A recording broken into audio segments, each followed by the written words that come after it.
All right, anyway, welcome to the afternoon here in the great state of Florida. And we have one of our all-stars here at Hyperion, right? Mm-hmm. I always get that wrong, and it's Alex McEwen. Yeah. I got that right too. And anyway, 2 for 2. 2 for 2. We just had some incredible tastes of some of the.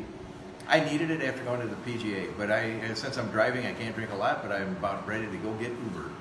It's been a great thing. So, Alex, you're giving us a tour of what you're doing here and how you came up with all these different varieties of what you're doing, and we're in the back. So, Alex, thank you. Yeah, this is our 2-cent tour. We like to say these are our big spaghetti pots here. So a lot of people who are really into home brewing, actually, this system could be at their home.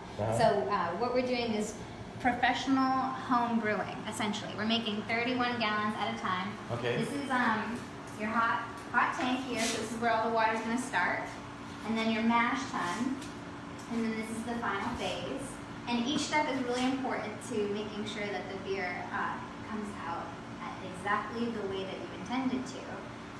And then over here we have all of our grains and our grain mill, so we actually crush all of our grain here on site. And it's important, I'll do a little explanation. Let me find some. Oh, where's some more? So right now they're whole, and all that the crushing does is open them slightly. Where do you crush them? Right here. Wow. Yeah. This has got three grinders in it, and our power drill is our motor. Sweet. And we open up the grains slightly so that the sugars can come out in the water, but it almost like it holds it slightly, slightly ajar, so that water can kind of go in and out. It's great. It's like a kind of filtering it almost. And then, so all these different grains that you have here, some of them are dark. So what is this grain?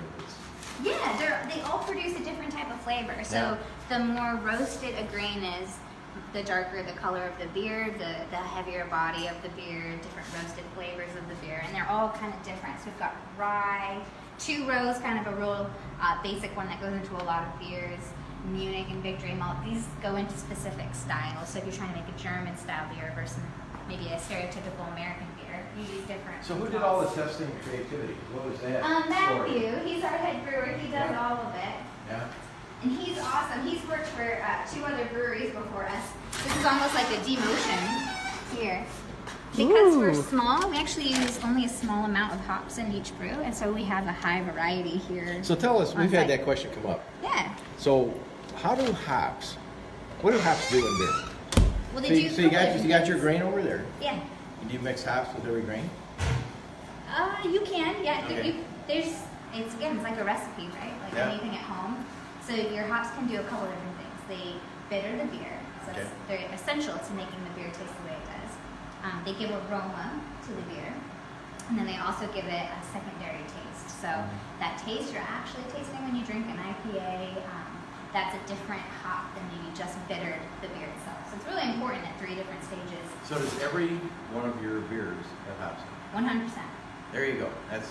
There you go. Yeast, hops, water, and grain. Okay.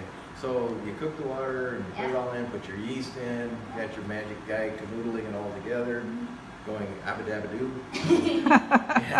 You drain it and take all the mash out? Is that how that works? Exactly, Yeah. And then it goes into a tank here. So we're kind of weird here at Hyperion. We ferment in plastic. So a lot of times when you go to a brewery, they're using stainless steel. And it's actually jacketed. So around that stainless steel tank is an inside chamber where there's glycol. And it cools in, it keeps it at a specific temperature. Well, here we don't use glycol and we can't control the temperature that way because it's plastic. So let me show you how we keep the temperature, which is kind of cool. All right. And we Literally. We stole this idea from another brewery. We're not ingenious, you know. We can't take credit here. This is our fermentation room. You can go in. Hi, thank you. Ooh, thank you, Alex. You're welcome. Wow. Ooh. Oh, it smells so good in here. Wow.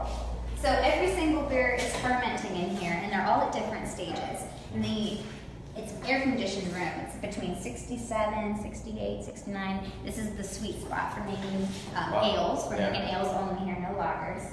This in the middle here happened either today or yesterday, and that's because if it overflows, it's going to go down that drain immediately. Because once the yeast start doing their job, they can really get active and they start making a lot of gas. So you gotta let it go somewhere. And then this is always cool. I like to tell people there's a visual cue to know that it's almost done. And that's when the yeast are done eating. They, like they had their turkey dinner, they're gonna take a nice little nap. And they fall to the bottom of the beer, and that's called a yeast cake. Ooh. And that discoloration, that white, is all the yeast. So when you say that, again, I love your language, when you say that the yeast get done feeding, yeah. What are they feeding on? I mean, what are they doing? Sugar. Yeah, it's sugar water. So it's sugar water in here, and the yeast eat sugar water, and they produce alcohol, which is really cool. Is that right? Is that a fun way to think about it? Well, thank you for that. We do have kids come in occasionally, and it's a fun way to explain it to them. Yeah. So each chamber up here is just an airlock, so that air can escape but can't go back in, because air can infect. And then each one has its recipe associated with it, with all its notes. And usually when they're against the wall like this, they only have another couple days or so before they're... And then what happens here? So cool, so we'll go to the next room. Okay. Woo, next room. Last room is cold though. It's not... That's all right. Hey, that's okay. I'm a little... We got cooked outside. Yep, I got a little burnt. And then, thank you, Alex. Ooh. Oh, this feels so amazing. Oh, there you go. Ooh. I'm a little chilly, but that's okay. So we put the tank in here for 1 or 2 more days, and it takes any yeast that are still eating and it makes them go to sleep. They don't die, they go to sleep. Yeah. And then we transfer it to these are bright tanks. So this is where we force carbonate the beer and give it that, that bubble factor there. And then if you take a peek around the corner, the beer goes in a keg. This is called a direct draw system. It's just on the other side of the room. Sometimes people will put their beer kind of far away from Yeah. That makes sense. What do you do with the tanks when they're done? Do you reuse them? You have to wash them out? We reuse them. Very cool. Well, you got this down to a... I love the analogy. Yeah. That's very cool. Ooh. That's So how frequently do you change beers? Is it weekly? Oh my God, no, quicker than that. So it's only 31 gallons for each recipe. So that system we looked at in the back makes 31 gallons, which is 2 kegs, if that's a nice way to think about it. So it just really depends on how excited the tap room is that weekend. We have kicked 5 to 6 beers in one day. And I'm talking the entire recipe, so all 2 kegs gone in one day. Wow. And then an entirely new recipe going on tap afterwards. Wow. So what beer was it?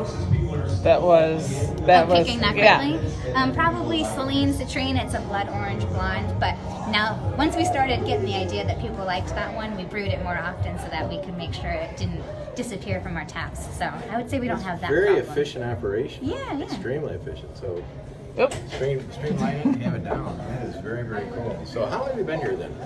We will celebrate our 2-year anniversary this May, 2019. We have to come back in May.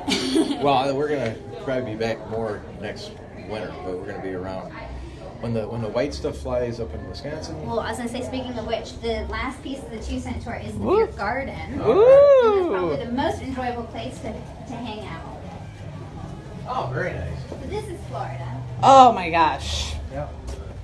Yeah. You guys live such a rough life. Yeah. There's In the beer definitely garden. No snow flurries. No. Very cool. So you have Wow. events out here, or how often do you open this up? What is the... Yeah, it'll be open tonight. Although I think you can see we've decorated for St. Patrick's Day. So Yeah, there you go. it's getting ready for that.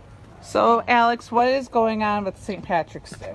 There's a very large street festival happening in our front door, and we expect a few thousand people to show up Woohoo! and listen to some live music. And we're gonna have our Irish jam band, if you will. It's a bunch of old timers who play unique traditional Irish instruments and play kind of the old favorites. And they're gonna be back here jamming. That is And awesome. food and You also have a food vendors. truck out in front too, right? Are they here every night, or are they? A different one's here every night. Yeah. Yeah. Yeah. So. Yeah, we had some oxtail samples. Oh, did you? Yeah, it was very good. Yum. Yeah, so it's very, very good. But anyway, you have a great 2-cent tour. Oh, thank Yeah, It's it was more like 10-minute Yeah. tour, We but got- it was awesome. Sorry. We got the full dime's worth. So. 2 cent, maybe not 2 minutes. Yeah. Well, everybody, visit Hyperion here in Jacksonville. We are in Jacksonville, right? We're in Yeah, if Jacksonville. Wednesday, it's still We're in right by Jacksonville. the landings. Yeah. It's up the street. and come up, and one of the most amazing people that just gave us a great 2-cent tour, Alex McEwen, and at Hyperion. So long. Thank you.